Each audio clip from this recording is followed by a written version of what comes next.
Baik, Assalamualaikum warahmatullahi wabarakatuh. Eh, Terima kasih teman-teman yang sudah tetap setia bergabung, karena memang ini adalah sebuah proses yang harus kita jalani, bahwa bagaimana pemahaman daripada penyusunan remunerasi itu bukanlah sebuah tahap yang apa? Sebuah tahap yang sederhana, tetapi memang yang paling penting itu adalah pemahaman dari eh, teman-teman semua. Jadi kalau memang pemahaman daripada teman-teman terjadi, maka itu akan memudahkan dalam implementasi remunerasi itu. Tapi kalau pemahaman itu tidak dipahami, maka ya tinggal eh, apa ya menjalankan saja. Tapi ada satu persoalan penting yang harus dipahami, bahwa organisasi ini harus bergerak. Nah, siapa yang berperan di dalam organisasi, siapa yang apa yang bisa menjadi talenta organisasi, maka dia harus diberikan penghargaan yang lebih. Nah, terutama untuk sistem inilah guna daripada sistem remunerasi. Kemudian satu lagi, bahwa memang kita harus beradaptasi dengan perubahan-perubahan regulasi terbaru. Hari ini saya lebih utama membahas bagaimana sebetulnya remunerasi itu adalah satu kesatuan dari persoalan-persoalan yang terjadi selama ini. Ya, baik, saya coba share slide-nya.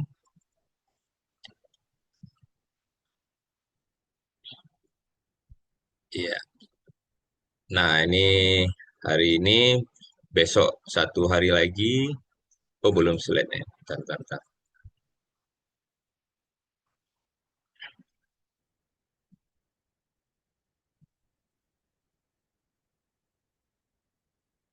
Iya, oke, udah nampak ya.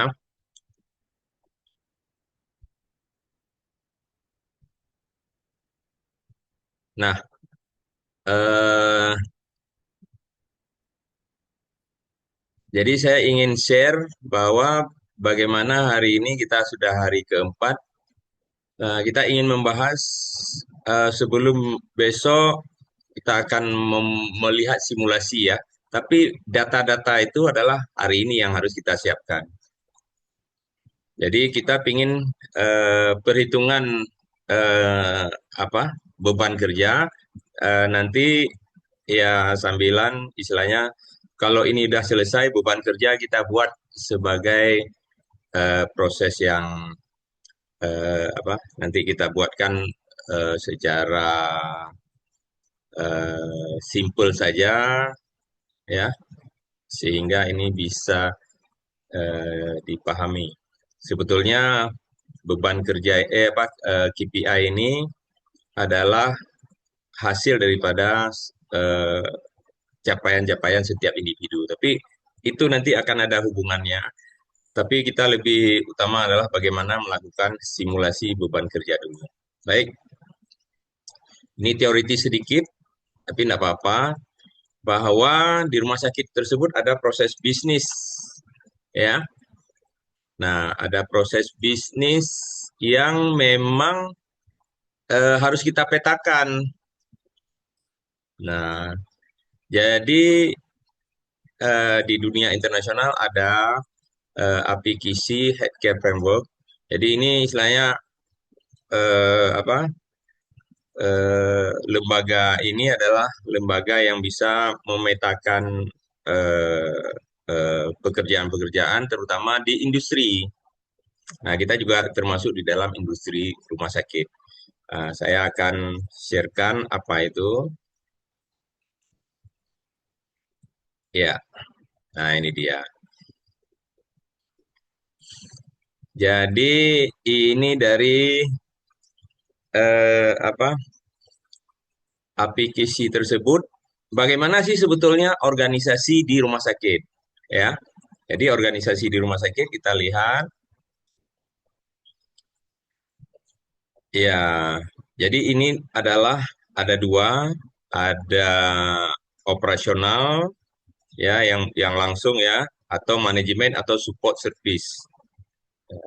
Jadi kita lihat bahwa bagaimana istilahnya ini adalah proses bisnis, pekerjaan-pekerjaan, ya. Eh, ini mengembangkan visi dan strategi, ya. Ini adalah pekerjaan-pekerjaan yang langsung. Ini sebetulnya berlaku standar sih, ya. Tapi ini sudah dibuat klasifikasinya, ya. Ini bagaimana mengembangkan pelayanan apa di rumah sakit. Kemudian ini juga ada marketnya, strategi market apa market service. Nah, ini bagian eh, pelayanannya, ya. Kemudian ini bagian pelayanan yang lain, dan ini bagaimana terhadap customer service. Kemudian ini ada nomor-nomornya, ya. Kemudian kita lihat bagaimana support sistemnya. Nah, ada support SDM, ada informasi teknologi, eh, keuangan, aset, ya, risiko, ya, hubungan eksternal, dan istilahnya bagaimana membangun kapasitas kapabilitas bisnis rumah sakit. Nah, ini sebetulnya yang menjadi framework kita bergerak dari. Jadi sebuah organisasi itu dia punya eh, proses bisnis yang dikembangkan dari framework ini, ya. Maksudnya bagaimana? Kita lihat ya. Nah, saya melihat, nah ini dia. Jadi ada step-stepnya. Ini katakanlah pelayanan. Jadi nanti ada di ada apa? Ada turunannya. Ya, kita fokus, kita lihat aja. eh, ya. Nah, kita lihat bagaimana pelayanan kepada pasien. Ini kan proses bisnis yang ada di rumah sakit, ya. Yang pertama nanti kita lihat, ya, bagaimana eh, melakukan penanganan yang inisial, ya. Kemudian dia ada eh, aktivitasnya, ya. Nah, kita melihat identifikasi, kemudian ada triase pasien, kita lihat pemeriksaan eh, fisik dan riwayatnya. Jadi ini adalah proses-proses bisnis yang ada di rumah sakit. Nah, inilah yang sebetulnya kesesuaian dengan tugas hari kedua kemarin, bahwa apa saja yang menjadi tugas dan fungsi yang harus di setiap unit. Ya, ini adalah eh, referensinya. Jadi kemudian kita lihat misalnya pada saat melakukan asesmen fisik, maka ada tanda vital, kemudian ada untuk proses untuk layanan apa keluhan utama tersebut. Jadi ini ada frameworknya, ada proses bisnisnya. Maksudnya bagaimana? Ya, ingin saya jelaskan adalah, ya, itu untuk proses bisnisnya. Nah, ini. Jadi sebuah organisasi, ya, dia punya visi misi, ini ada unit kerja. Di kita ini kan ada struktur organisasi. Nah, struktur organisasi ini ada unit kerja A, B, C, ya. Kemudian ada istilahnya proses bisnis, ya, di level 1, 2, 3. Kemudian ada fungsi juga, kemudian ada proses bisnis di level 2, level 3, level 4, level 5. Ya, kita kembali ke yang tadi, ya, bahwa dia ada proses bisnis di sini di 4, pelayanan kesehatan langsung pada eh, pasien. Nah, kita lihat lagi dari pelayanan tersebut ada pelayanan langsung, kemudian juga ada proses-proses yang ada proses-proses di level-level tersebut. Ini mungkin yang menjadi apa sih pekerjaan yang harus ada di rumah sakit. Jadi selama ini mungkin kita tidak ada proses untuk mungkin kurang ya customer service-nya. Jadi nanti kita akan lihat customer service itu tugasnya apa-apa saja. Jadi referensinya itu bisa menjadi melalui apa eh, lembaga aplikasi ini, ya. Jadi itu sebagai gambaran yang akan kita hubungkan itu secara internasional yang bagaimana, tapi kita akan hubungkan nanti dengan eh, ke, eh, kenyataan yang ada di kita. Nah, nanti saya hanya berbicara itu dari level internasional, kemudian kita berbicara dari level peraturan, peraturan pemerintah, kemudian nanti ada peraturan standarisasi yang harus kita jalani. Oke, baik. Nah, kalau di apa itu sebagai ASN, ya, PNS dan P3K, kita sudah terbiasa ini melihat, oh, harus ada SKP, harus ada matrik peran hasil, semua harus ada ini, ya. Jadi ada namanya e-kinerja.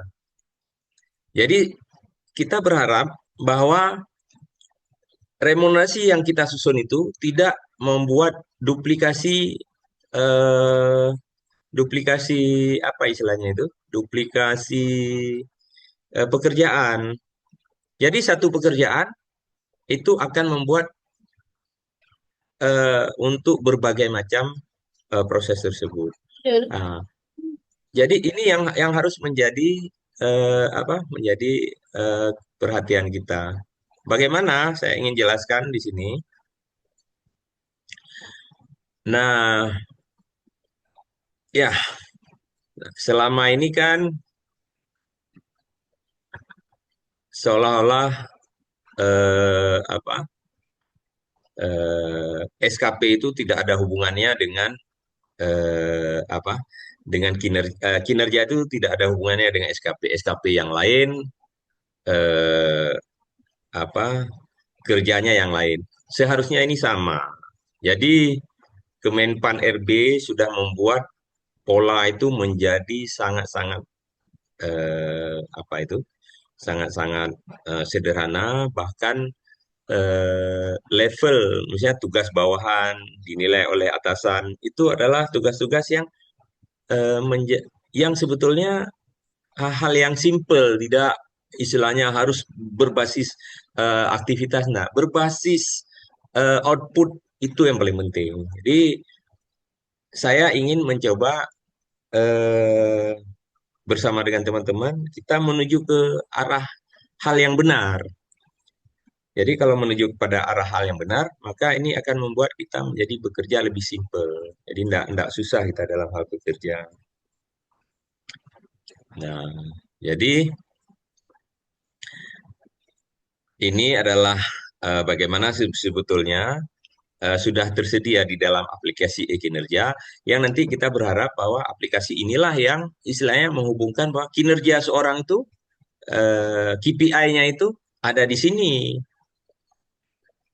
Ya, dia berapa capaiannya itu ada di sini. Jadi kita sekali tidak ada duplikasi pekerjaan, kita bisa mempertanggungjawabkan secara eh, basis data, kemudian bisa dipertanggungjawabkan secara istilahnya secara eh, kebutuhan kepegawaian. Ya, jadi kita lihat ini ada nanti ada matrik peran hasil, ya, eh, matrik bawahan. Nah, inilah matrik dan SKP bawahan. Jadi kalau kita tidak istilahnya tidak melakukan apa matrik peran hasil ini, pertanyaannya udah nggak usah kita ajukan, sama saja. Itu juga menjadi sebuah keharusan sebetulnya. Cuman ini aplikasi sudah ada dan itu kita harus menjadi sebuah kewajiban. Saya berharap bahwa ya kita bekerja ini enggak perlu hal yang susah loh. Misalnya kita hanya menetapkan 3 item saja daripada target matrik peran hasil atasan dan bawahan hanya 3 item saja bisa dan itu menjadi SKP. SKP. Jadi tidak perlu lagi istilahnya apa? oh SKP-nya harus sesuai dengan format-format yang lama. Format lama itu adalah berbasis aktivitas utamanya. Sekarang itu tidak berbasis output. Kepuasan pasien harus di atas 85%. Kita bisa mencapai 90. Dari mana dia? Dari evaluasi di lapangan. Oh, di IGD kepuasannya Bang, 70. PA Ada baru apa ya? apa? Banyak kali yang tidak puas. Nah, itu yang Ah, harus kita catat. kita sampaikan bahwa apa istilahnya ini? eh, Kita sampaikan bahwa banyak proses-proses yang harus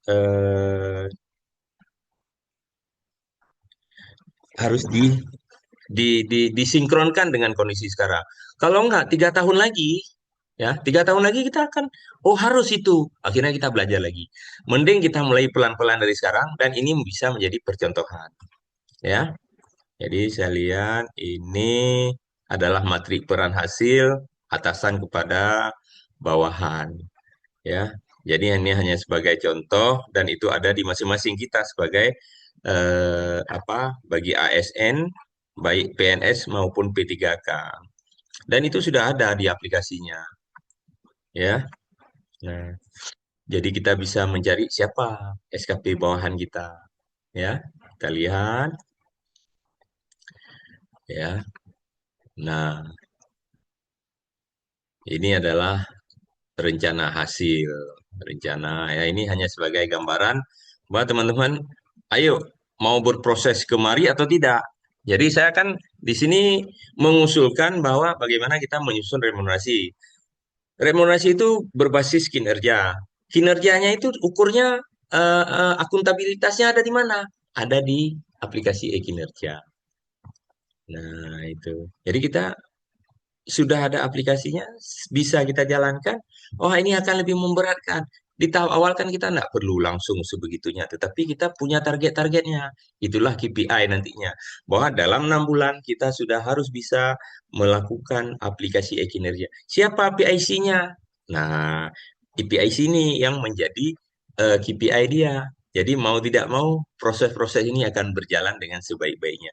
Kalau sebuah organisasi bisa ini berjalan, maka saya rasa kita istilahnya tidak tidak melihat oh bahwa ini unit yang lain itu akan lebih rendah pekerjaannya, unit yang lain itu lebih eh, apa lebih capek pekerjaannya. Tidak, karena bisa terukur semua. Ya, kita lihat lagi sehingga nanti kalau sasaran kinerja pegawai ini begitu outputnya itu adalah keluarlah yang namanya SKP. Jadi ini ada proses pengajuan, persetujuan, ya kita lihat ya di akhir bulan dilakukan penilaian, ya akhirnya di Januari. Nah ini kita lihat ya, misalnya ya, nah ini kita lihat di Januari hasil kerja, perilaku kerja, nilai SKP-nya bagaimana. Jadi saya rasa KPI itu ada di sini. Kita harus menyusun matrik peran hasil, ya. Dan ini sudah ada di dalam aplikasi semua. Cuman tergantung Bapak Ibu semua, oh kita mau nggak sistem remunerasinya begini. Nah, mau tidak mau, kalau ini bisa terlaksana dengan baik, maka saya rasa bahwa ini bisa menjadi sebuah proses eh,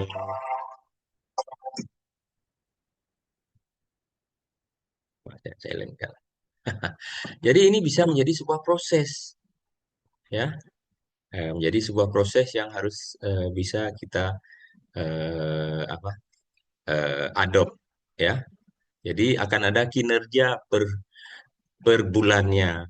Jadi gimana Bapak Ibu? Lebih menarik di sini ya. Kalau saya rasa kalau saya sendiri ini lebih akuntabilitas. Akuntabilitasnya lebih baik, ya. Nah, ya kita lihat aja.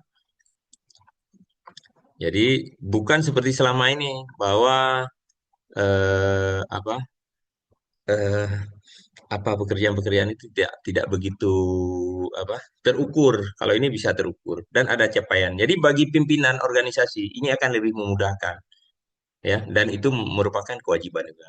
Sampai ada bukti eviden pun bisa kita uploadkan. Oke. Kalau sudah ini bisa kita uploadkan, apalagi yang jadi masalah, ya. Ya, penilaian bawahan. Jadi nanti unit itu akan menilai bawahannya berapa, berapa, berapa, berapa. Jadi saya rasa itu akan lebih memudahkan di dalam penilaian kinerja. Jadi nantinya simple ya, di bawah ekspektasi, sesuai ekspektasi, atau di atas ekspektasi. Ya, jadi pimpinan organisasi melihat ke staf di bawahnya, stafnya di bawahnya melihat sesuai ini semua. Dan tidak mungkin bahwa nilai atasannya itu adalah, oh misalnya nilai atasannya itu di bawah ekspektasi, bawahannya di atas ekspektasi semua, itu tidak mungkin.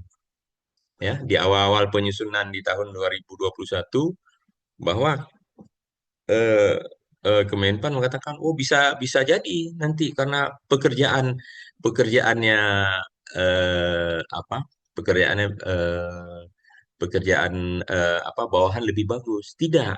Pekerjaan bawahan itu mendukung pekerjaan atasan. Jadi disinilah sebagaimana prinsip remunerasi yang sebelumnya kita sampaikan bahwa ada proses proses kerja antar unit, kolaborasi antar unit.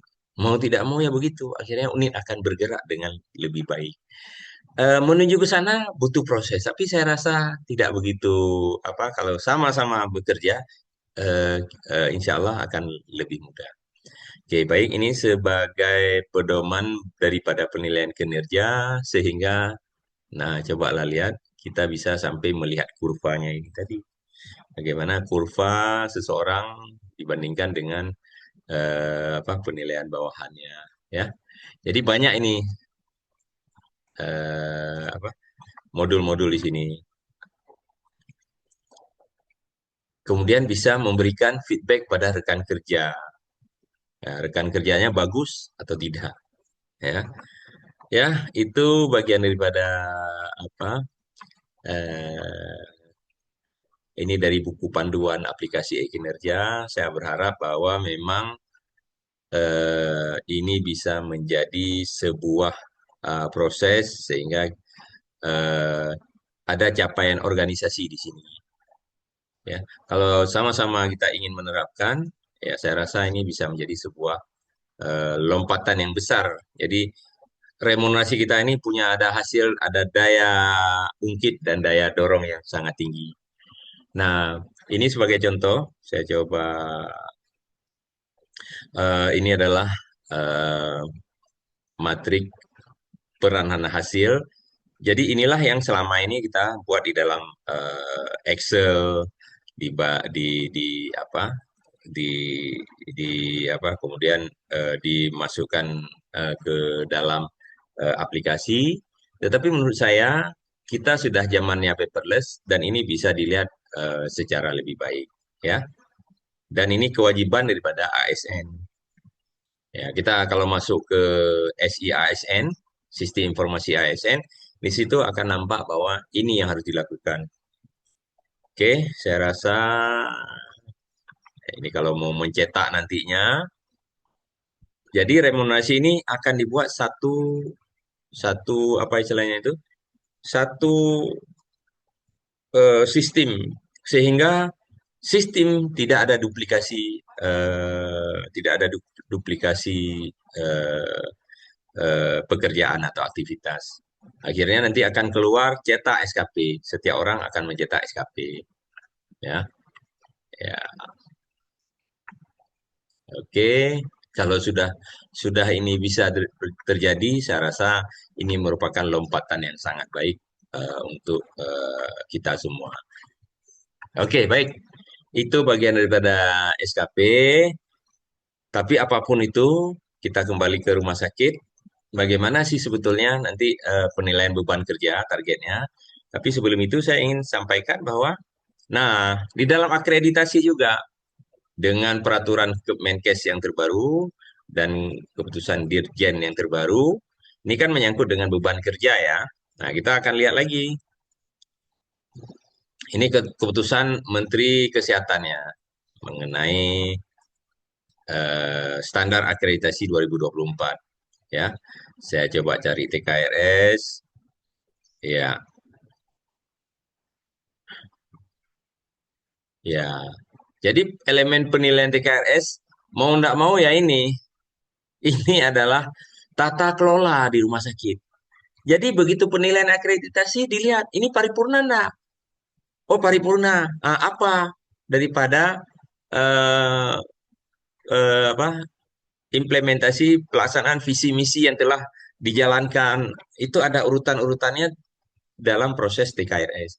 Mau tidak mau ini adalah hal yang utama. Jadi kalau dalam bahasa apa sebuah organisasi yang besar ini dia itu punya tata kelola yang baik, punya arsitektur yang baik. Jadi kalau ibarat rumah, rumah itu punya arsitek, ya. Tapi kalau untuk sebuah organisasi dia juga harus punya arsitektur yang baik. Tata kelola, kemudian dia ada proses bisnis, ada frameworknya yang berjalan dengan sebaik-baiknya, ya. Nah ini kita lihat keputusan dirjen dirjen terbaru juga, ya. Keputusan dirjen tentang instrumen survei akreditasi tahun 2024. Ya, coba lihat ini elemen TKRS 9. Ya, kita bicara kemarin adalah kualifikasi. Ya, kepala unit kerja diangkat sesuai dengan kualifikasi. Oke. Nah, kemudian dia mempunyai pedoman organisasi. Kepala unit ini harus ada pedoman organisasi.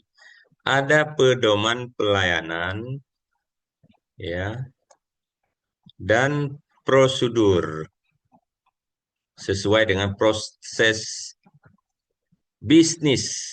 Ya, saya ingin gambarkan bahwa proses bisnis ini yang menjadi apa proses bisnis di rumah sakit kita, ya. Nah, jadi apapun yang ada di aplikasi tersebut kita bisa terapkan di sini supaya menunjang keberhasilan organisasi. Remunerasi ini akan mendukung ke situ sehingga setiap elemen organisasi akan ingin mencapai tujuan organisasi sesuai dengan tupoksi atau pekerjaan yang dibebankan kepada dia, ya. Nah, ini merupakan sebuah keharusan. Jadi ada sinergisitas sih sebetulnya di dalam remunerasi ini. Bahwa kepala unit menyusun program kerja termasuk di dalamnya kegiatan peningkatan mutu, keselamatan pasien dan manajemen risiko. Ya, ini kan bagaimana program kerja yang outputnya adalah peningkatan mutu. Semua ini kan untuk kita melayani pasien. Nah, coba lihat kepala unit, ya. Dia mengusulkan kebutuhan sumber daya, ya. Kemudian juga dia melakukan mencakup ruangan peralatan medis. eh, ya, dalam hal ini juga sumber daya manusia ini juga menjadi apa? Menjadi hal yang sangat penting, ya. Jadi meski kepala unit itu harus menyusun apa? Kebutuhan sumber daya manusia, ya. Kepala unit yang menyusunnya. Dari mana? Dilihat dari penilaian beban kerja. Nah, sebentar lagi saya akan apa, simulasikan bagaimana sih menilai analisis beban kerja tersebut sehingga ini butuh berapa, butuh banyak berapa, butuh sedikit apa, program kerjanya apa, oh ini harus ditingkatkan lagi orangnya. Yaitu kemudian nanti dihubungkan, oh kita tambah orang banyak, oh akhirnya pekerjaannya menjadi lebih baik. Kan itu targetnya, ya. Tapi bukan dengan menambah orang pekerjaannya menjadi lebih sedikit, enggak.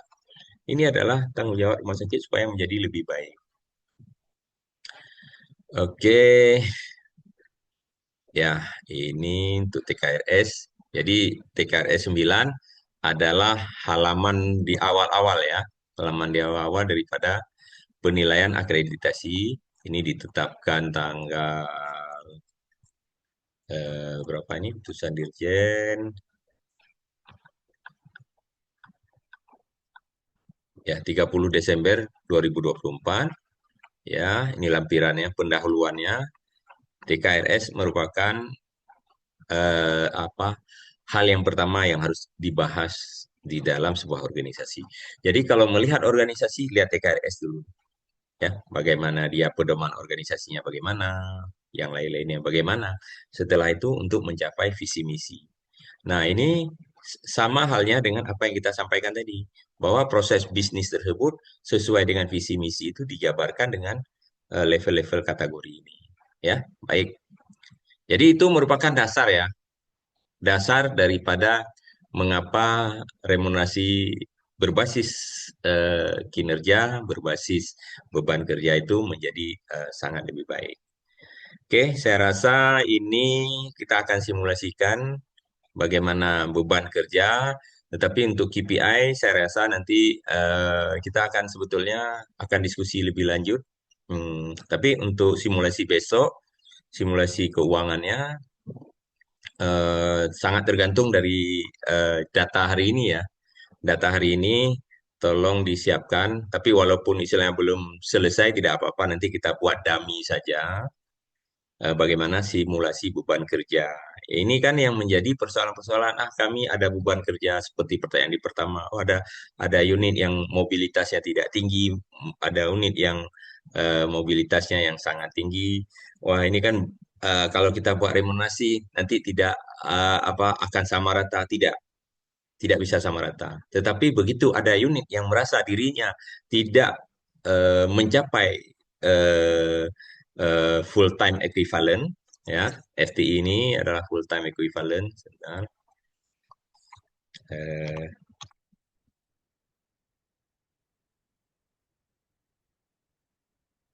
ya, jadi sambil apa? Nah, jadi full time equivalent ini saya cari di Google adalah, nah ini dia. Jadi adalah pengukuran yang digunakan untuk mengukur beban kerja atau tenaga kerja dengan mengkonversikan jumlah jam kerja pegawai yang setara dengan jam kerja penuh waktu. Jadi harapannya ini adalah bahwa ya, ini kan saya cari di Google bahwa sebetulnya jam kerja normal tersebut tuh berapa sih?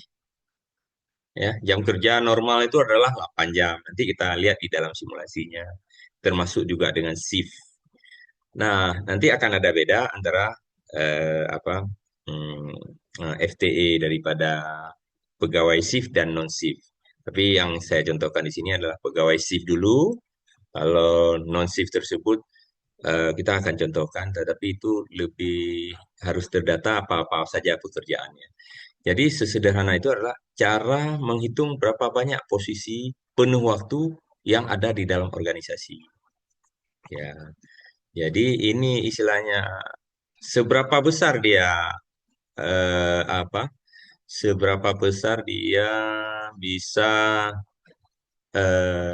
apa? Kebutuhannya itu. Oh, perawatnya begitu dia beban kerjanya memuncak, berarti harus ditambahkan lah perawat itu dari unit yang lain atau bagaimana sistem pekerjaannya ini. Nah, hal-hal inilah yang akhirnya oh, perawatnya akan nambah pekerjaannya. Itu apa istilahnya dalam sebuah organisasi begitu itu harus terhitung. Nah, untuk menuju ke situ, maka kita mulailah secara perlahan-lahan. Kalau kita tidak menuju kalau kita tidak mulai dari posisi nol, maka kita tidak akan pernah mencapai nilai 10, 20, 30. Tapi itu yang harus kita lakukan. Baik, hari ini saya cenderung bagaimana kita melihat kita bekerja di Google Sheet ya. Saya akan bagikan dulu lembaran Google Sheet-nya ini.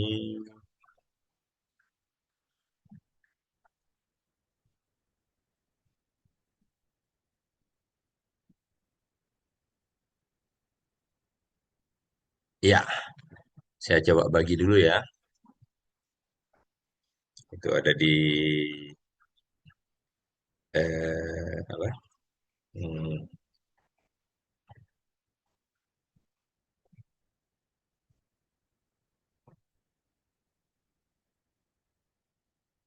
ya, coba bagi yang menggunakan komputer boleh join ya. Sudah saya sharekan di grup. Nah, ini Google Sheet-nya. Bagaimana saya buat simulasi di dalam UGD. Nanti Bapak Ibu semua bisa melakukan apa eh, buat salinan. Ya, nanti ganti nama, ya ganti nama. Ini ruang rawat unit ya. Jadi masing-masing itu ada ruang rawat apa gitu. Eh, ruang rawat apa? Ruang rawat A gitu ya. Jadi kita coba yang bisa masuk masuk terus sambilan buka. Nanti akan nampak. Saya berharap kita coba buka UGD dulu. Bisa masuk? Ya, ini sudah ada yang masuk nih ya. Ya, jadi kita sudah terbiasa memang. Saya syukur. eh, ya, syukur kita sudah terbiasa dengan Google Sheet. Jadi kita bisa bekerja sebagai file bersama. Ya, eh, jadi katakanlah ini di UGD. Ya, nanti unit-unit lain juga akan melihat ini. Ya, nanti saya akan ini terbuka, berarti sudah bisa diakses. Ya, intinya adalah ingin kita sampaikan, nanti kita diskusi di dalam grup supaya ini bisa terlaksana dengan baik. Saya sambilan istilahnya berdasarkan data ini akan kita masukkan ke kertas kerja remunerasi yang lebih besar. Oke, pertanyaannya sekarang, ini kita lihat nih, ya aktivitas untuk tim perawat di UGD. Berapa orang sih butuh eh butuh apa ini perawat di UGD ya? Nah, jadi ya ya jadi bisa kita lebih singkatkan ya. Nah, kadang-kadang kalau yang beginian kita bisa juga buat. Nah, ini kontrol shift enter. Oh, belum bisa ya shift enter. Oh, nggak bisa di sini. Mungkin tuh di Excel ya. Ya, oke. Oh ya bisa. Jadi dia akan lebih bagus ya. Volume bulan. Ya, tapi nggak apa-apa lah. Ini hanya sekedar apa? Bagaimana caranya saja. Oke.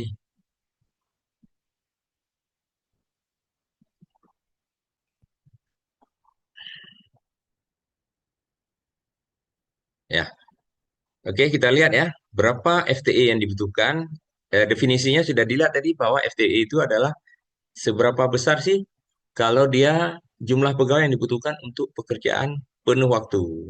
Nanti dibandingkan dengan jumlah pekerjaan sekarang. Eh, di IGD ada apa saja pekerjaannya? Pekerjaannya, katakanlah ini pekerjaannya. Ini proses bisnis tadi di UGD.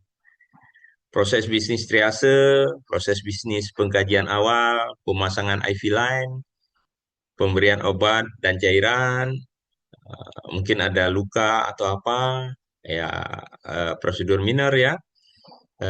Kemudian apa? Monitoring CPPT-nya. Nah, ini saya besarkan lagi ya. Kemudian kalaupun nanti untuk koordinasi untuk dengan tim admisi. Nah, jadi itu yang harus kita lihatkan. Kemudian penyiapan dekontaminasi, kemudian serah terima apa ada mutu-mutu yang harus kita evaluasi. Jadi pekerjaan-pekerjaan ini yang menjadi rutinitas, ya. Sekarang katakanlah ada pasien 90 ini, ya. Ada pasien 90 per hari. Oh, 90. Nah, kemudian pemberian obat-obatan, katakanlah ini 150. Ini berubah ya. Coba lihat, coba lihat. Ya, kita enter, ya berubah semua, ya berubah semua. Kemudian ini hanya apa? Saya hanya ingin jelaskan bahwa dari mana nanti prosesnya. Ini hari per bulan, ya pastinya untuk setiap pekerjaan kita anggap 30 hari tidak ada masalah, ya 30 hari per bulan. Kemudian ini adalah berapa volumenya per bulan. Kita hitungkan per bulan ini. Jadi tenaga kerja itu harus bisa dilihat ada trennya per bulan. Tapi kita ingin masukkan secara rumus karena kepala unit itu kan melihat bahwa ini ada kinerja. Kemudian, oh kami terlalu capek. Lihatnya di FTE nantinya. Tidak bisa istilahnya katakan, oh kami terlalu capek, ini terlalu beban kerjanya terlalu tinggi. Semua itu nampak di sini. Apa yang menjadi ke apa itu kesepakatan kita. Kalau pasien katakanlah misalkan pasien hari tersebut eh, ini sebetulnya kan sama ini berurutan. Katakanlah pasien 200 ya. Coba dilihat ya, nanti ini yang berubah nih FTE ini berubah. Ya, ya langsung ini FTE yang berubah. Itu menunjukkan bahwa seberapa besar sih beban kerja sebuah unit. Kadang-kadang dia juga ada tiba-tiba pasiennya cuman 10 misal katakan ya. Oh, jumlah tenaganya juga akan berkurang seiring dengan waktu. Dan ini kita buat di dalam apa ini? Di dalam Google Sheet. Jadi ini menjadi apa istilahnya? eh, Pekerjaan daripada leader ya, strategic leader. Nah, jadi ini menjadi KPI-KPI-nya dia. Per bulan dia harus mendapatkan beban kerjanya. Sehingga nanti akan nampak beban kerja memuncak di bulan-bulan apa saja. Sehingga pekerjaan-pekerjaan itu akan bisa kita sesuaikan. Inilah dinamisnya daripada apa itu?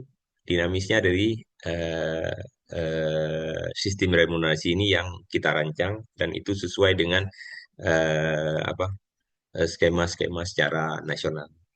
Oke, berapa jumlah volume per bulan? Nah, ini dia. Volume per hari dikali jumlah hari. Nah, ini dia. Ya, simple ya, 2.700. 2.700. Ya. Kemudian setelah 2.700, sebetulnya pekerjaan ini ya ini aktivitas per menit per aktivitas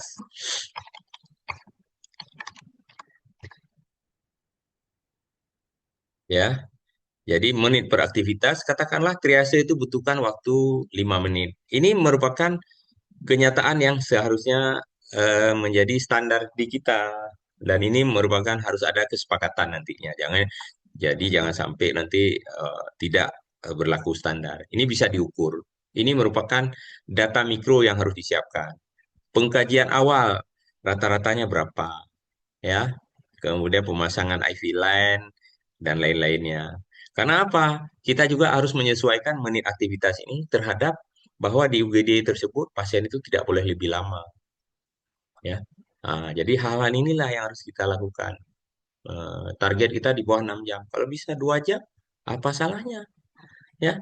Jadi misalnya ada rumah sakit yang eh, pasang apa IV line lain dengan pengambilan sampel. Ya, kenapa tidak sekalian saja? Pasien juga lebih senang, ya. Tapi hal-hal inilah yang menjadi SOP. Ya, kalau di proses bisnis tadi akan menjadi rincian-rinciannya. Oke. Nah, kemudian dari 5 menit aktivitas ini per kegiatannya, kita lihat di sini.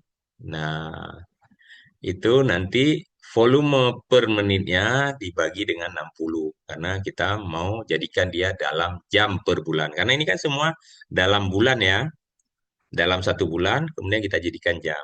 Boleh saja kita hitung dalam menit, tapi saya pingin di dalam jam saja. Akhirnya, untuk 90 pasien, ya, dilakukan triase, ya, maka dia membutuhkan waktu adalah 1,5 jam. Ya, boleh coba saja langsung ubah teman-teman, boleh langsung ubah ke yang lain, coba lihat. Kita mau lihat FTE-nya ini berapa. ya, supaya kita ini menampakkan bisa kita bekerja secara bersama. Oke, silakan diubah. Siapa nih? Siapa aja bisa ubah? Ubah aja. Kita mau melihat. Ubahnya di sini ya, atau di sini. Nah, yang diubahnya di sini. Yang diubah yang lain. Menitnya ini tidak sesuai nih. Nah, menit tidak sesuai. Atau yang mau ubah pasien juga boleh lah. Ya, nah, ini tempat yang diubah. Silakan teman-teman untuk mengubah yang sudah jauh ini. Ubah aja.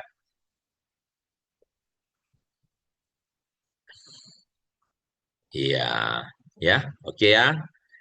Nah, jadi kita bisa bekerja dalam satu sheet ini secara bersama-sama. Ini sebuah kemudahan dan nanti sistem remunerasi juga apa akan kita buatkan bahwa ini untuk dokter juga dokter akan bisa melihat apa pekerjaan dia, apa pasien dia, berapa dia gunakan obat, berapa dia lakukan efisiensi. Jadi kita harus transparan. Jadi saya rasa kalau ini bisa lebih meningkat, kita punya database, kita bisa mengukur dan kita bisa buat dashboard-dashboard seperti yang ada di dalam apa presentasi yang tadi. Nah, ini kan pekerjaannya ini. Sekarang kita lihat sebetulnya eh, bagaimana sih perhitungannya ini? Nah, perhitungannya ini sebetulnya jam kerja produktif tersebut adalah bahwa di dalam aturannya pekerjaan shift tersebut adalah eh, shift per hari itu berapa? Tiga atau dua di sini? Tiga kali ya? Tiga. Biasanya tiga ya. Ya, berarti jam per shiftnya adalah 8 ya. Oke. Nah, hari per bulan 30. Jadi jam kerja itu 8. Jam kerja efektif itu dianggap 75%. Nah, apa itu jam kerja efektif? Bentar ya.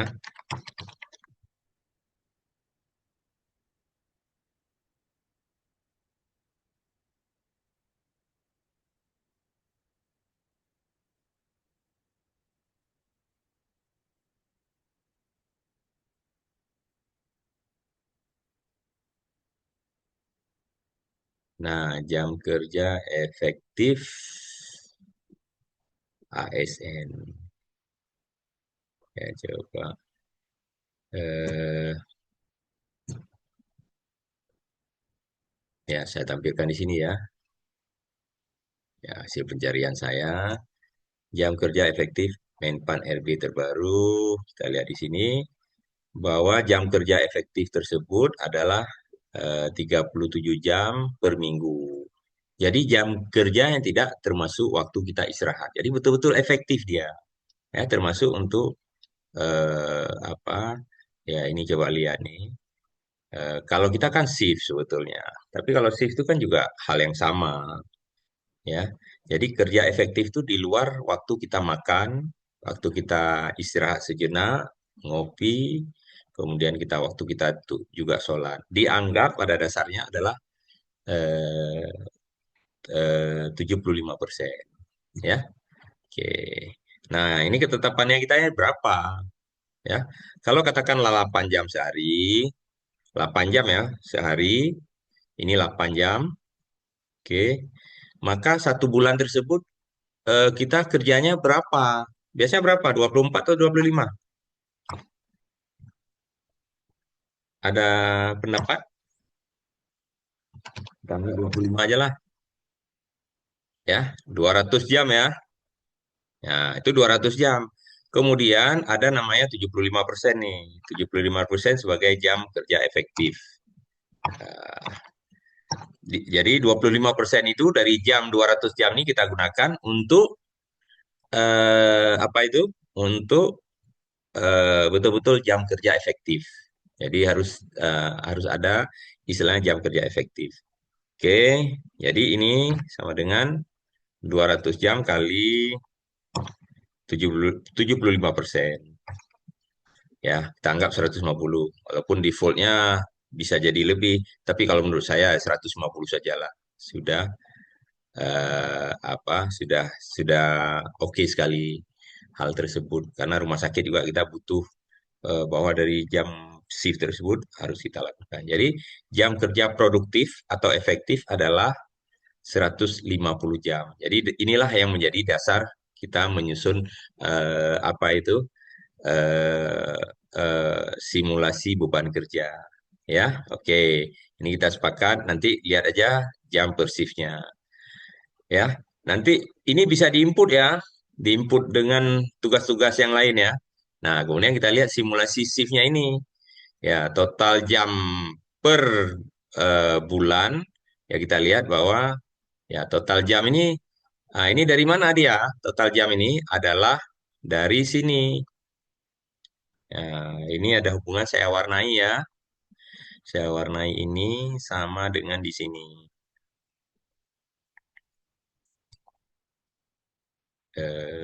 Ya, oke. Atau dilihat aja di sini nanti sama dengan total jam. Ya, total jam di ini. Ya, kalau di sini berubah, berubahlah dia.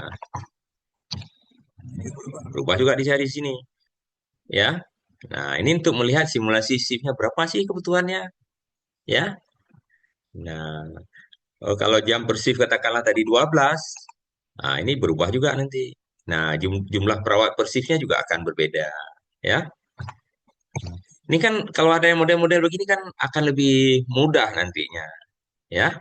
Jadi kita tinggal buat per bulan, per bulan. Oh, kami sudah tidak mampu ini. Nah, oh ada juga yang FTE-nya sudah bagaimanapun dia tidak akan mencapai yang sebenarnya. Jadi akan nampak bahwa oh ini ada kesesuaian antar unitnya itu mana yang lebih capek, mana yang lebih tidak capek. Kita pingin nilai yang normal semua. Nah, ini nanti di faktor volume ya. Jadi sudah dapat ya berapa jumlah jam per shift-nya, perawat per shift-nya. Jadi perawat per shift itu dibulatkan, ya. Jadi simple. Nah, ini perawat per shift-nya, ya. Oke. Kemudian kalau ini adalah kita apa? Sebetulnya eh, butuh perawatnya itu berapa? Oke. Nah, kadang-kadang sebetulnya ini perhitungannya saja bahwa sebetulnya kalau pekerjaan tersebut menjadi lebih lebih simpel, lebih tidak tidak kadang-kadang pasien yang tidak banyak, ya, maka pekerjaannya mungkin tidak sampai dia apa 100%. Bisa jadi jumlah pasiennya 50% dari yang sekarang. Ya, kita lihat ini, ya. Maka perawat persifnya hanya dibutuhkan 4 orang, ya. Nah, jadi inilah yang ingin kita sampaikan, bagaimana cara perhitungan FTE tersebut, ya, sehingga dengan FTE tersebut kita bisa apa eh, bisa melihat seberapa besar jumlah yang dibutuhkan untuk apa proses tersebut. Jadi saya rasa ini merupakan lembar kerja kita. Kemudian nanti eh, saya tidak mengharapkan ini full dikerjakan, tetapi teman-teman memahami bagaimana proses dari perhitungan beban kerja dan FTE tersebut, ya. Sehingga ya, untuk besok saya hanya istilahnya sudah memahami FTE, sudah memahami KPI kinerja tersebut, ya. Setelah itu kita akan simulasi berapa dia dapat dapat apa remunerasinya ini, ya. Memang saya ini kan hanya istilahnya bagaimana istilahnya melakukan sosialisasi. Oh, inilah sistem remunerasi yang seharusnya di rumah sakit. Kalau nanti setuju, oke, ya kita lanjut ke tahap selanjutnya. Tapi kalau tidak setuju, ya sudah. Oh ini sulit sekali lah katanya. Harus ikut sesuai dengan akreditasi harus ikut di dalam apa kinerja Kemenpan segala macam. Ya saya rasa ya itu kan tergantung kesepakatan. Kenapa? Bagi kita istilahnya yang memahami sistem-sistem remunerasi ini, maka tool-tool digital itu perlu ya. Tapi kalau dianggap merepotkan, maka organisasinya menurut saya kurang bisa akan tumbuh ya. Nah, jadi saya berharap minimal ada apa istilahnya dari file yang kemarin tersebut per unitnya ini ya mohon di ini saya delete aja ini. Hmm, oke. Dari file-file yang tersebut yang diunggah itu, maka sebetulnya kita harus tetapkan ini dulu sehingga kita bisa atur apa pekerjaan tersebut. Kemudian dari berapa jumlah orang atau FTE yang harus didapatkan, ya. Nah, berapa orang yang harus didapatkan? FTE ini kan jumlah tenaga. Kalau jumlah tenaganya, nah ini satu lagi.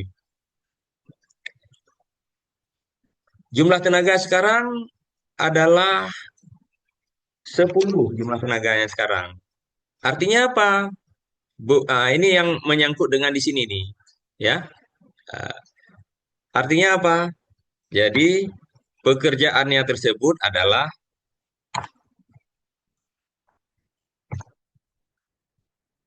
ya kita buat di dalam persen, ya. Ah, existing, existing, oke, perawat,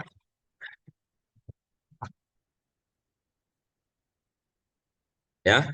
Ini perawatnya 10 orang nih, ya. Tapi pekerjaannya selama ini begitu diinikan.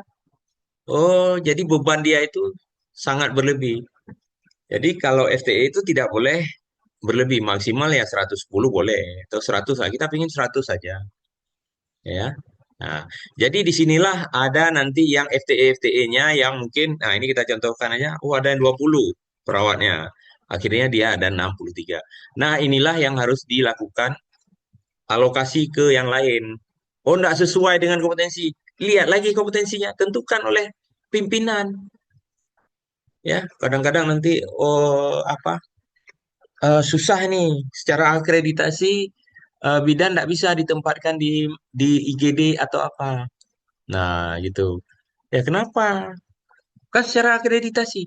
Tapi secara regulasi-regulasi lain bahwa tujuan organisasi itu ada. Ya, kita harus menetapkan sesuai dengan akreditasi juga ditetapkan di dalam SPO-nya. Supaya untuk memenuhi yang ininya, existing ini. Dan itu bisa dipertanggungjawabkan. Ya, kita deliver, kita apa bagi pekerjaan kepada yang lain. Tetapi pekerjaannya sesuai dengan kompetensi dia. Oh, nanti apakah dia istilahnya tidak melakukan pemeriksaan tanda vital saja? Ya boleh-boleh saja ditetapkan. Karena dia punya kompetensi untuk penetapan tanda vital. Ya. Nah, jadi nampaknya ini kalau udah mulai hitung-hitungan, yang pertama semakin menarik menurut saya. Ya, teman-teman semua ini semakin menarik ini. Tapi nggak apa-apa. Mudah-mudahan tidak bingung ya. Tapi kalau bingung nggak apa-apa. Tapi ini adalah hal yang sederhana, tinggal dipraktekkan saja. Kalau sudah dipraktekkan, saya rasa itu sudah bisa menjadi hal yang lebih baik. Jadi saya rasa kita akan dapatkan FTE ini bahwa di unit tersebut pekerjaannya itu sebetulnya terlalu banyak perawatnya. Atau satu lagi, terlalu sedikit perawatnya. Ya, jadi setiap unit kalau sudah ada FTE tersebut, simple, geser, geser, geser, geser, organisasi akan menjadi lebih baik. Apapun itu di ini sesuai dengan klasifikasi kompetensi, ya. Jangan pula nanti yang tidak ada punya kompetensi kita minta ke situ, nggak bisa. Lihatlah kompetensi-kompetensi dasarnya itu apa dan bisa di bridgingkan. Oke. Nah, nanti kita bekerja di apa itu? Sambil saya apakan Boleh copy paste ya tadi ya. Copy paste. Ya, nah ini dia. Oh, belum saya share. Sorry. Saya ulangi ya.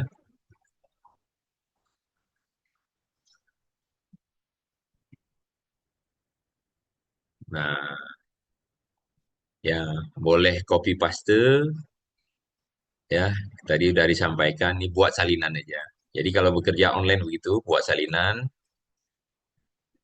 tergantung daripada unit-unitnya. Ah, ini tim Cashmix sudah mulai buat ya. Nah, nanti apa pekerjaannya? Oh, ini kenapa nih? Buat file baru kah? Iya, Boleh tadi saja. mau SQL copyin aja dong. Nanti isi copyin aja. Jangan. Iya, Boleh aja sih, tapi kan copy rumusnya lagi nanti lebih capek lagi, iya, ya. dokter. Jadi buat salinannya di sini aja. Buat Iya. salinan, bukan dibuat baru, ya.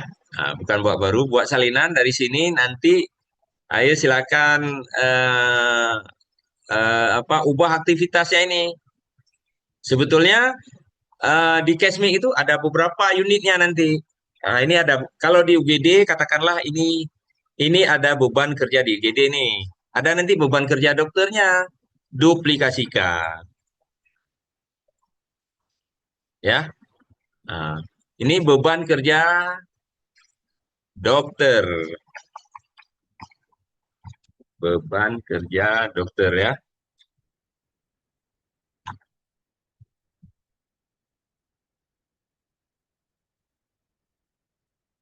Dokter. Kemudian ada nanti di IGD juga beban kerja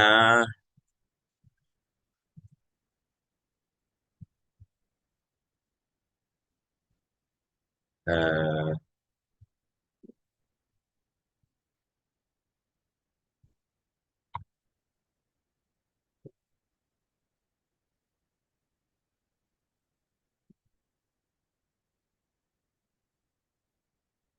nah, ini akan bisa kita lihat beban kerja dokter berapa, beban kerja admisi berapa, ya.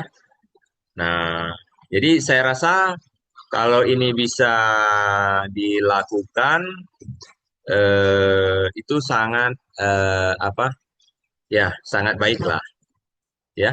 Mungkin itu aja. Saya sebentar lagi akan contohkan bagaimana penggunaan aplikasi yang lebih advance ya. Oke, ada pertanyaan? Ya, dokter. Saya mau tanya, dokter. Ya, silakan. Yang pertama kan terkait dengan menit aktivitas tadi, dok. Kan itu kan agar tidak terkesan kera-kera itu, dok. Kan kita kan ada Sebentar lihat ya, pendapat. Iya. sebentar.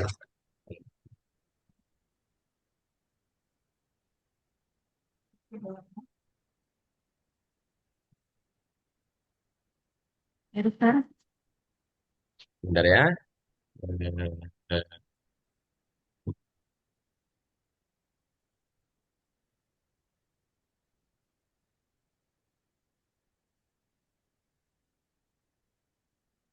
Ya, coba. Sudah ini? Ya, dokter. Oh, belum, Ah, belum, belum. Ya, saya ini kan dulu bentar. Gimana?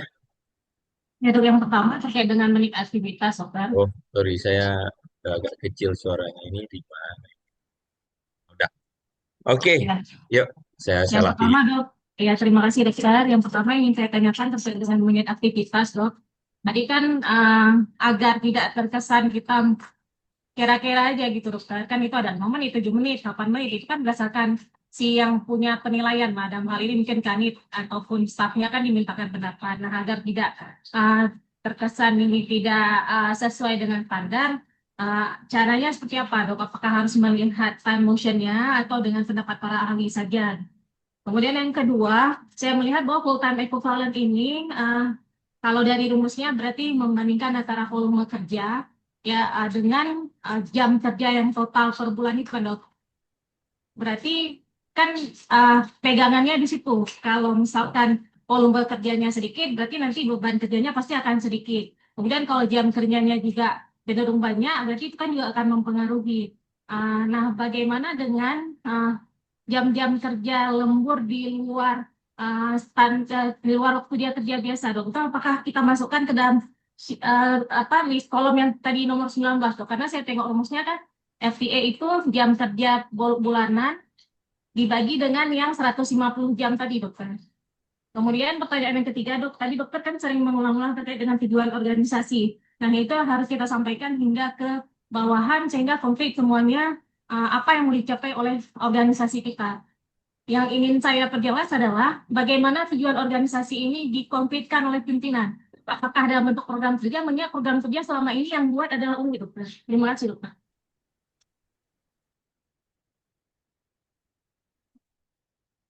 Oke, baik. Ada selalu tiga pertanyaan ya. Ya, dok. Eh, yang pertama tadi apa? Menit, menit Fokusnya. aktivitas. Menit. Oh ya, istilahnya kita dari mana mengukurnya itu kan? Iya. Pada dasarnya dalam sebuah proses bisnis tersebut, kita itu harus mengukur eh, kesesuaian proses yang terjadi. Kita lihat, amati, pengamatan. Kalau katakanlah pemasangan impuls, ya dilihat ada sebuah kesepakatan bahwa pemasangan impuls sekian menit. Itu yang harus. Ah ini kan akhirnya kan nambah pekerjaan. Tapi sambilan menuju ke sana, saya rasa istilahnya itu harus ada di update setiap apa setiap harinya. Jadi ada pekerjaan-pekerjaan yang besar itu ini kan terbuka nih. Semua orang itu pekerjaan itu berapa menit itu harus ada kamus pekerjaan kita. Kemudian berapa menit istilahnya aktivitasnya tersebut, prosesnya tersebut harus tampak. Jadi terbuka, inilah akuntabilitas. Karena apa? Inilah yang akan mempengaruhi ke yang lain. Ya, nah, jadi saya rasa untuk proses tersebut eh, adalah ada kamusnya dan kita ini kan hanya simulasi. Kalau sudah setuju nih model begini, oke ayo kita lakukan supaya apa? Kata-kata keadilan itu nampak. Ada yang berbasis aktivitas, ada satu lagi berbasis output. Kalau dokter ahli itu ya secara tarif boleh-boleh saja, tapi kan kita sepakat pokoknya berapa yang dia itu berbasis output. Apa itu? eh, B obat dan BMHP-nya berapa. Kalau dia lebih, ya udah. Ini siapa yang memantaunya? Ada verifikator keuangan yang disampaikan bersama dengan bidang pelayanan nanti.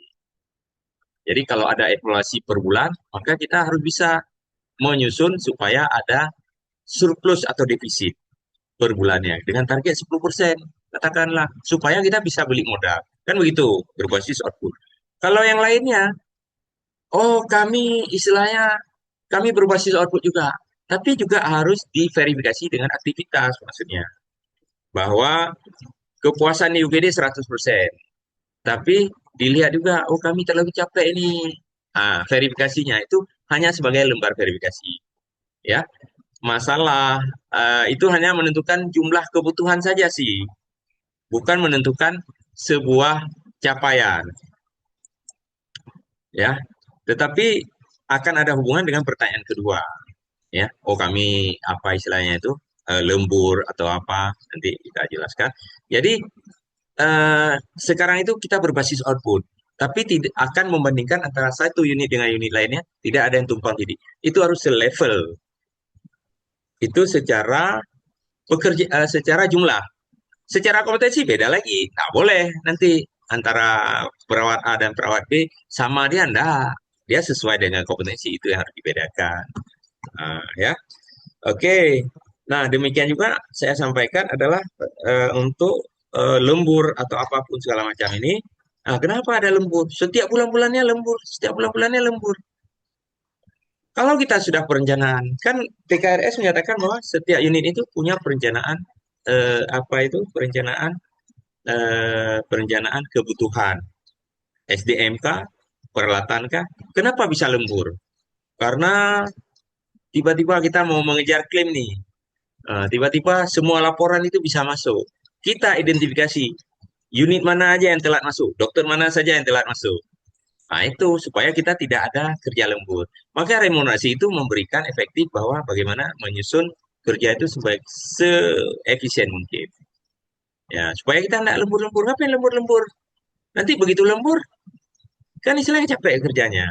Setiap bulan lembur di hari tersebut. Nggak bisa. Jadi yang betulnya ini adalah pekerja rutin, proses bisnisnya ada, dan bisa kita susun, dan itu menjadi sebuah arsitektur. Oke. Nah, ini menyangkut dengan pertanyaan ketiga, tujuan organisasi. Kalau memang istilahnya unit tidak ada hubungannya, tidak ada hubungannya, insya Allah ya dengan sistem remunerasi mau tidak mau harus ada hubungannya.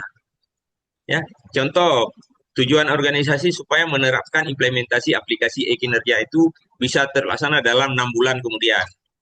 Ya, kemudian dalam 1 bulan ada sosialisasi, dicatat siapa PIC-nya, sosialisasi sudah semua.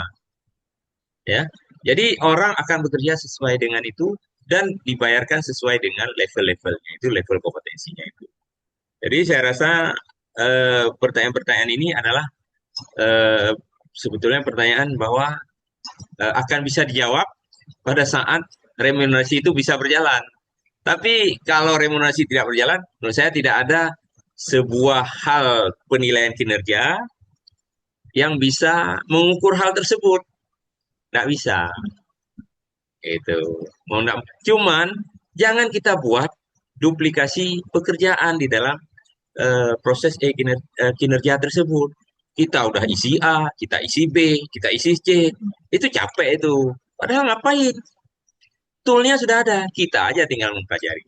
Ya, oke. Mungkin ada pertanyaan lain sebelum saya mau sampaikan yang lain. Dokter, izin dokter.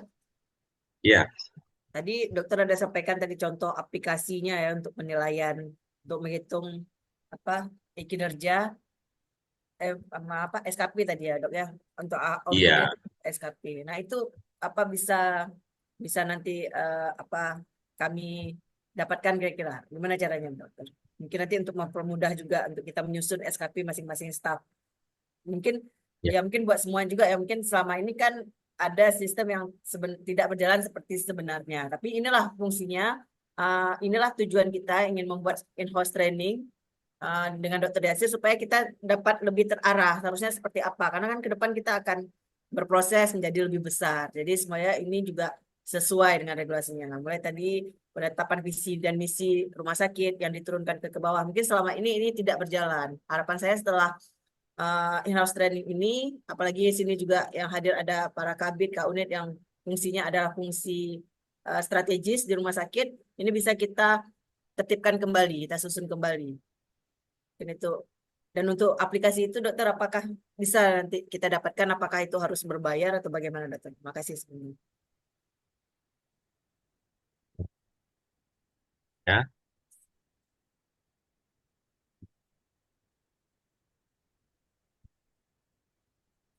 Ya, dok. ya, ya. Sebentar, saya buka aplikasinya ini. Oh ya.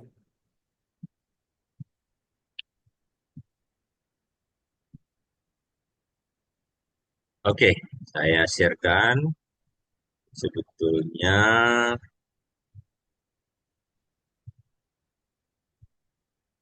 ya, ya. Sebetulnya di sini ini, ini kan setiap ASN,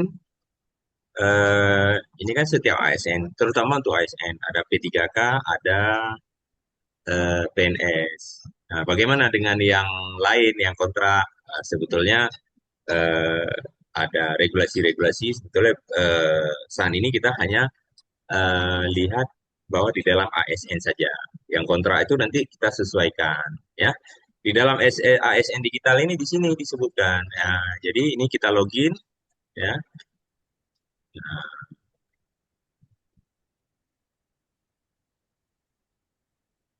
Ya, jadi ini sebetulnya aplikasi yang ada untuk yang dulunya ada di apa itu di di apa di handphone Android sekarang berubah ke laptop. Jadi kita masukkan autentifikatornya itu. Nah, Ya, ini sebetulnya sudah ada ya. Sehingga nah kita masukkan layanan individu. Ini semuanya ada di sini. Ada My ASN, ada kinerjanya. Nah, oke. Nah, kinerja ini ada istilahnya matriks peran hasil. Jadi ini aplikasi yang sebetulnya ada di dalam apa eh, eh, hal semua. Jadi, oh bagaimana saya nanti ada di tugas tempat lain? Nah, kan saya kan ada tugas di tempat sini. Nah, kalau ini sudah bisa berjalan, ini sebetulnya adalah menunjukkan bahwa ini loh yang sebenarnya dan itu ada kesesuaian. Dokter ahli pun bisa di situ bahwa dia ada kepuasan pasien yang harus kita nilai. Jumlahnya itu berapa? Jumlah jam kerjanya yang istilahnya ada di sini. Walaupun ada instansi induknya, ya, itu ada kesesuaian. Pertanyaannya, oh remunerasi ini akan mengikut ke situ enggak? Kita hanya lihat untuk tugas-tugas yang apa yang ditambahkan di sini. Ini kan tugas tambahan, ya. Tapi bagi tugas-tugas induk ada di sini. Selesai ini persoalannya. Ya, ini punya Badan Kepegawaian eh, Negara BKN. Jadi saya rasa kita biar tidak ada duplikasi isi sebetulnya. Duplikasi pekerjaan karena ada proses kebutuhan akan SKP yang sesuai dan SKP yang selama ini nanti ada tim yang buatnya nih, ya. Apakah benar atau tidak? Sebetulnya SKP itu apa ekspektasi pimpinan? Selesai.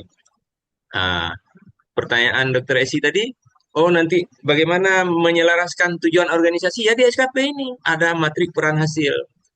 Mau tidak mau ya harus.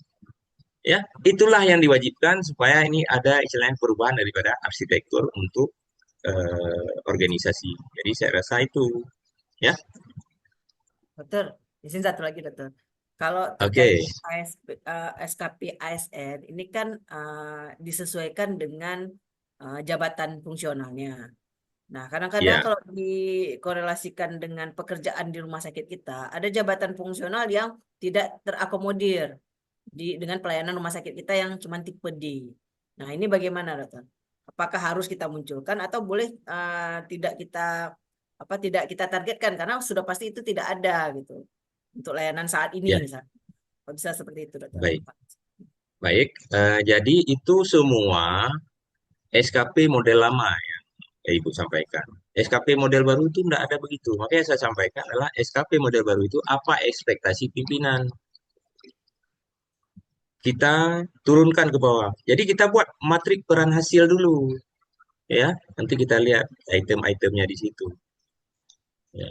Jadi kalau istilahnya sesuai dengan organisasinya, tapi pencapaiannya adalah pencapaian bahwa istilahnya gini, tidak ada pasien yang mengeluh, maka itu menjadi kualitas. Ya, itu menjadi output. Jadi Kemenpan RB dari 2021 dengan Permenpan RB-nya sudah menyatakan bagaimana menyusun SKP kinerja tersebut berbasis output, tidak lagi berbasis aktivitas.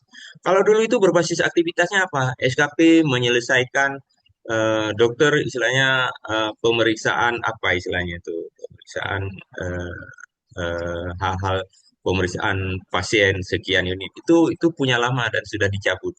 Kalau sekarang itu menyatakan berbasis output dan outcome. Nah, menyangkut dengan output dan outcome itu kan dia punya jabatan kompetensi. Jabatan kompetensinya itu apa? Perawat ahli. Nanti perawat ahlinya itu apa yang di deliver kepada dia dari organisasi. Nah, perawat bahkan istilahnya kalau organisasi inilah yang menjadi agile, agile daripada sistem yang digadang-gadangkan oleh kementerian bahwa output itu harus agile segala macam. Nah, jadi hal-hal inilah yang harus bisa kesesuaian. Tapi ilmu-ilmu ini saya rasa belum banyak yang dipahami oleh teman-teman yang lain. Nah, itu yang karena pertanyaan itulah yang bisa menjadi persoalan. Kalau saya mengikuti akan hal-hal ini dari dulu, dari diluncurkannya tahun 2021 Kemenpan RB mengenai penilaian kinerja SKP tersebut kita ikut. Kalau dulu seperti saya sampaikan dulu di awal-awal diluncurkan bahwa oh SKP pimpinan nilainya 80. Apakah bawahan bisa 120? Bisa. Tapi terakhir diubah. Nggak boleh lagi. Representasi. SKP organisasi representasinya ke direktur. SKP direktur adalah SKP semua, ya. Walaupun dia ada tugas yang lainnya, nah SKP untuk tambahannya ada di situ. Jadi enggak. Jadi itu harapannya. Sebetulnya desainnya begitu dan kita coba adaptasi. Tapi enggak harus melulu kita lakukan harus yang model begitu, ya. Mungkin itu, Terima kasih dokter. Terus dok, izin dok, ya. tanyakan lagi. Jadi kan misalnya rumah sakit menentukan ya apa namanya ingin tercapai outputnya, misalnya satu layanan. Bilanglah saat ini mungkin rumah sakit ada pelayanan kamar bersalin yang sangat minimal. Kita pengen itu ditingkatkan secara bertahap. Nah, apakah itu boleh? Karena nanti ininya yang mendatangkan pasien itu kan jadi tanggung jawab rumah sakit, bukan tanggung jawab si apa staff. Nah, ini gimana kira-kira, dokter? Ya, baik. Kita kembalikan lagi bahwa saya ingin kembalikan ke ini ya. Ya, ya, fungsi organisasi ini tadi yang ingin saya sampaikan ini adalah ini ada ini ya. Jadi ada istilahnya market healthcare service. Jadi siapa yang bertugas di sini? Unit apa yang bertugas di sini? Sehingga dia bisa memanage bagaimana istilahnya proses-proses untuk marketing tersebut, ya. Itu adalah ini sesuai dengan aturan internasional ini, Healthcare Provider Process Classification in Framework. Dalam artian bukan istilahnya kita apa istilahnya market itu istilahnya memasarkan itu enggak, tapi memberi kelebihan-kelebihan bahwa di rumah sakit ini kita bisa apa, bisa apa, bisa apa, ya. Kemudian kita juga harus manage customer service ini. Nah, jadi saya rasa adalah bahwa bagaimana kita istilahnya meningkatkan istilahnya sesuatu itu, maka tujuan organisasinya adalah meningkatkan kepuasan, meningkatkan pertumbuhan. Nah, begitu kita mau merencanakan pertumbuhannya itu, oh di situ ada terlibat SDM di situ dalam TKRS. Jadi hal-hal itulah saling berkaitan dan kita harus punya yang namanya apa KPI atau istilahnya Objective Key Research yang harus kita evaluasi setiap 3 bulan. Jadi kalau kita bekerja secara sistem remunerasi, semua sistem itu bergerak, mudah-mudahan ini bisa berjalan. Nah, jadi fungsi data, digitalisasi, saya rasa ini menjadi sebuah keharusan supaya ini bisa meningkat dengan sebaik-baiknya. Saya rasa itu yang menjadi kunci sukses daripada uh, kita. Organisasi. Oke, baik. Saya lanjutkan sebentar ya. Nah, ini presentasi saya bagaimana bahwa dalam sebuah organisasi, ya, idealnya ini ada arsitek enterprise, ya. Ini saya dapatkan contoh dari Brandmatic pelatihan saya di sana kemarin. Nah, sebetulnya ini ada sertifikasinya TOGAF, ya. Tapi ini ada istilahnya proses-proses yang harus kita jalankan, ya. Ada visi misi, kemudian ada bisnis canvas, ya. Ini ada bisnis arsitek segala macam, ya, yang bisa istilahnya bagaimanalah kita melakukan hal tersebut, ya. Sampai kita ke KPI-nya pun bisa kita lakukan, ya. Saya hanya mencontohkan bagaimana proses di UPD tadi ya. Nah, nanti ini ada unit daripada pelayanan medis. Nah, ini ada penanganan pasiennya. Nah, kita bisa lihat nih flowchart nih, ya. Pasien datang ke UGD, ya. Nah, kalau sudah model-model gini, ini adalah tahap-tahap lebih lanjut nih kalau menurut saya, ya. Kalau udah tahap lebih lanjut, kita bisa mengukur berapa istilahnya kapasitas-kapasitas yang harus dilakukan di sini, ya. Nah, ini bisa kita ukur semua, ya. Ini coba saya ukur. Jadi ini apa proses-proses yang bisa kita lihat bahwa eh, seperti yang saya sampaikan tadi itu. Nah, ini sama juga ya. Kalau ada pasien 25, ini dilakukan 25, kemudian ada pasien-pasien yang udah begini, ini pekerjaan-pekerjaan. Ini bisa diukur juga sama seperti tadi, ya. Berapa pekerjaan-pekerjaannya, ya. Kemudian hasilnya ini juga bisa kita lihat eh, hasil daripada hasil tersebut. Jadi ya eh, menurut saya ya. Nah ini kan kita bisa lihat nih berapa rata-rata waktu yang dibutuhkan untuk pasien. Nanti ada proses-proses yang tidak banyak. Jadi sama saja. Jadi secara sistematika tuh sudah sangat baik sebetulnya secara aplikasi dan apa eh, perkembangan teknologi saat ini. Tetapi eh, ya sebetulnya kita mulai tidak perlu yang hal-hal yang lebih canggih-canggih itu. Kita mulai dari hal-hal yang sederhana dulu ya. Mulai kita dari hal yang sederhana. Kalau itu bisa kita lakukan, saya rasa proses-proses untuk menuju ke sana, perhitungan, itu kan proses yang istilahnya lama. Tapi kalau sudah ada data, nanti ada teman yang ngurusin itu, nah itu sebentar aja bisa. Tapi kalau kita mau nanya dulu ini, kita mau ngukur berapa sih pasang infus itu berapa menit aktivitasnya. Oh, enggak ada. Ya, kita enggak melakukan di situ. Ya, kita lakukanlah dengan apa prosedur-prosedur sederhana dengan pemanfaatan akun Google saja sudah sangat meningkatkan skema organisasi. Nanti itu bisa semua itu bisa di situ. Mungkin itu yang untuk hari ini penyampaian. Besok mudah-mudahan ini itu PR, tolong ditambah-tambah. Tidak itu hanya istilahnya hanya patokan saja. Tapi teman-teman kalau sudah memahami, besok kita akan simulasi dengan data dummy juga. Kita tidak akan sampaikan karena ini juga kita taruh di rekam di YouTube. Kenapa di YouTube kita rekam? Supaya kapanpun mau dilihat tinggal buka. Itu adalah kemudahan. Tapi kalau istilahnya kita taruh di link rekaman, kita tidak akan melihat kapan kita butuh. Oh, tiba-tiba kita mau lihat ini, udah tinggal lihat di situ aja. Jadi sistem-sistem ini nantinya harus diadop oleh rumah sakit supaya apa? Ada proses-proses rekaman taruh aja di situ supaya ini ada akun tersendiri. Oh, ini rekamannya proses yang begini. Jadi saya lakukan itu adalah untuk supaya proses-proses tersebut bisa terlaksana dengan baik dan kapanpun orang mau lihat, mau diskusi, tinggal kita lihat. Ya, jadi besok kita harapkan ada simulasi dengan data dummy, kemudian tinggal seperti ini tadi, tinggal masukkan, keluar dia berapa level. Tapi saya hanya melakukan data dummy, tidak melakukan dengan data yang sebenarnya karena ini apa istilahnya, karena ini sudah ke ranah publik begitu. Mungkin itu yang saya mau sampaikan. Ada lain, Dokter Eva? Baik, mungkin ada yang ingin bertanyakan lagi?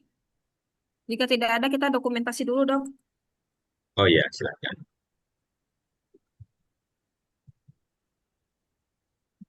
Boleh dibuka semua kameranya?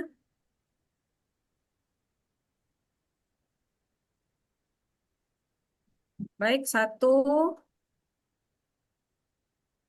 dua.